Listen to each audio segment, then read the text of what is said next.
Olá, pessoal, sejam muito bem-vindos. Autores da engenharia de software moderna, como Valente, defendem atualmente que todos os tipos de empresas estão se transformando em uma empresa de software. E podemos dizer que, hoje em dia, nós vivemos esta digitalização acelerada da nossa economia. E em busca de definições, a digitalização da economia, ela consiste na transformação dos processos de negócio para o meio digital. Isso envolve o uso de tecnologias da informação, como a internet, aplicativos, sistemas e plataformas. Portanto, meus caros, temos uma sinergia bastante pertinente com a análise e projeto de software. Podemos então falar que o software vem ganhando uma importância tão significativa que está virando o núcleo das empresas. Apenas para que possamos criar um contexto de reflexão, temos aqui um exemplo. A maior empresa de táxi nem tem carros, citando aí a Uber.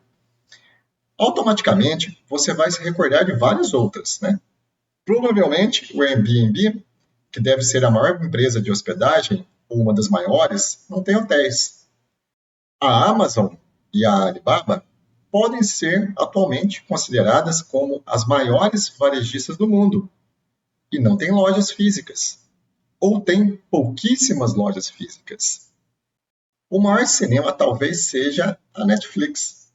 Claro, nós vamos nos recordar de diversos outros serviços de streaming disponíveis aí para nós. E se tivéssemos que fazer uma contextualização, todos esses serviços de streaming, eles não têm salas físicas de cinemas. E esses exemplos ilustrativos foram tirados com base no artigo de Goodwin, The Battle is for the Customer Interface. O link do artigo está aí nos comentários do vídeo. Portanto, o que você deve estar pensando, ou aí percebido, né, é que o que essas empresas têm são um conjunto de sistemas. O Uber, por exemplo, não é uma empresa de táxi, ela é uma empresa digital, de software. Se nós buscarmos a referência no próprio site do Uber, nós vamos encontrar a seguinte situação, que o Uber é uma empresa de tecnologia, uma plataforma que oferece viagens, entregas e outros serviços de mobilidade. Neste contexto, né, o serviço é realizado por meio de um aplicativo que conecta motoristas, parceiros e passageiros. Esse é o contexto extraído do próprio site da Uber. Essas empresas são, em seu projeto, em sua concepção, nativamente digitais. Essas empresas nasceram de modo digital. O bem maior dessas empresas são os sistemas que elas desenvolvem. Falamos das empresas nativamente digitais, mas e com relação às empresas tradicionais? A digitalização já chegou também. Um ótimo exemplo é a indústria automobilística. Existe um artigo muito interessante da I3E Spectrum, do autor Roger Tcharet, que o link também está postado aí nos comentários, com o título How Software is Eating the Car. O artigo ele é de 2021 e faz abordagens de como está a questão do desenvolvimento de software na indústria automobilística. Sabemos que existem diversos tipos de segmentos de carros, luxos, executivos, de entrada, mas o artigo cita um exemplo de carros intermediários, que possuem cerca de 100 unidades aí de controle eletrônico e 100 milhões de linhas de código. Estes eram números de carros de luxo há cerca de 10 anos atrás e que agora estão disponíveis atualmente em carros intermediários ou mesmo em carros de entrada. Podemos, assim, então, chegar à conclusão de que estes recursos que antes eram considerados opções de luxo, como, por exemplo, o controle de cruzeiro adaptativo, a frenagem automática de emergência, eles estão se tornando padrões nos carros atualmente. Em uma das conclusões principais do artigo, é indicado que a indústria automobilística ela está em uma encruzilhada, digamos assim, onde o software se tornou o principal impulsionador de inovação e também de valor. Portanto, a digitalização não é só uma questão da Amazon, da Airbnb, ela já é uma realidade nas indústrias consideradas aí tradicionais, como a automobilística. Claro que não estamos querendo dizer que a indústria de automóveis se transformou em uma empresa de engenheiros de software. até porque existem diversas divisões em empresas dessa magnitude. Os engenheiros mecânicos, com seu papel crucial, design e toda uma cadeia de valor significativa e também integrada. O que estamos querendo dizer é que se uma empresa que possui um único modelo de carro que possui 100 milhões de linhas de código, certamente terá que gerenciar, manter, atualizar, controlar essa base gigante de código. E ela naturalmente demanda que essa empresa também tenha um número razoável de engenheiros e especialistas em software. É evidente que por meio aí dessa introdução da abordagem proposta, isso é uma informação muito importante para a área de análise, projeto e, consequentemente, o desenvolvimento de software. E nesse contexto, no Brasil, também temos atualmente a existência do chamado Manifesto TEC, que consiste nas preocupações com a demanda por profissionais de tecnologia das mais diversas áreas e, claro, analistas, projetistas e desenvolvedores estão em destaque. Claro, meus caros, embora possam ocorrer variações sazonais, especialistas e agências indicam que a tendência de crescimento para esses profissionais deve seguir forte a longo prazo.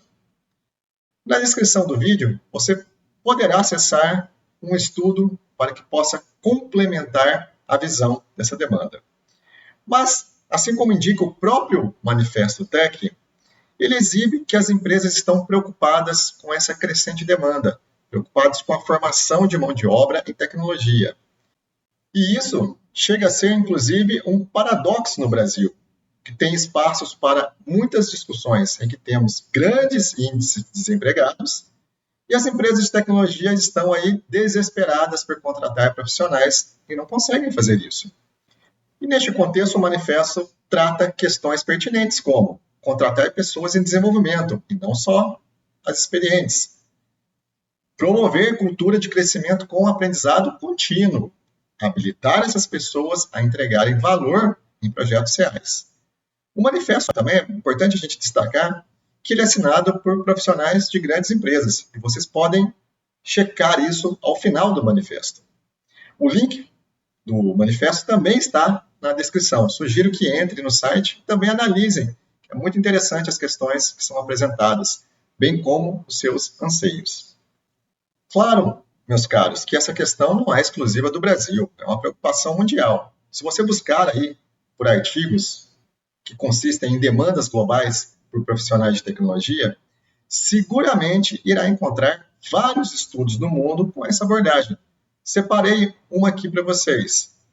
O Departamento aí de Trabalho dos Estados Unidos, ela estima que a escassez global de engenheiros de software poderá chegar a 85,2 milhões até 2030. E aqui apresentamos mais um artigo de tema bem atual e que geram ótimos debates com base em estudos científicos. Olha só que interessante o título do artigo. O futuro da engenharia de software até 2050. A inteligência artificial substituirá os engenheiros de software? Essa é a questão apresentada pelo artigo. Então, mais uma vez, este artigo é uma ótima sugestão de leitura, que, em síntese, ele apresenta aí, pelo próprio título, um estudo com discussões das previsões sobre o futuro da engenharia de software, questionando se a inteligência artificial poderá substituir os engenheiros de software até o ano aí estipulado de 2050. A autora, ela levanta questões sobre o estado da arte e a prática da engenharia de software, o papel da inteligência artificial nessa moldagem do futuro no campo, os principais desafios futuros e também como superá-los. Fala também da importância temática em relação à modelagem de software. Mas e aí? Como que você responderia a essa questão? Compartilho aqui um pedacinho do resultado da pesquisa que aponta que a maioria dos participantes da pesquisa acredita que a engenharia de software passará por mudanças significativas até 2050, com a automação de várias etapas do ciclo de vida do desenvolvimento de software. Aqui falamos do ciclo de vida de desenvolvimento do software, ou seja, dos modelos de processo de software. Muito interessante que esse é um dos temas mais importantes da engenharia de software frequentemente apresentados. Portanto, fica a excelente pedida para que você possa revisitar os conhecimentos dos processos de software.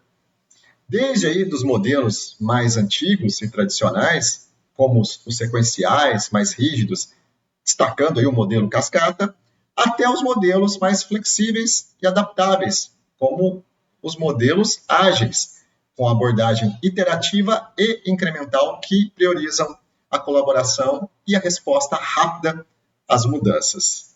Bom, pessoal, esse foi um contexto da abordagem da engenharia de software moderna. Agradeço a atenção e até uma próxima.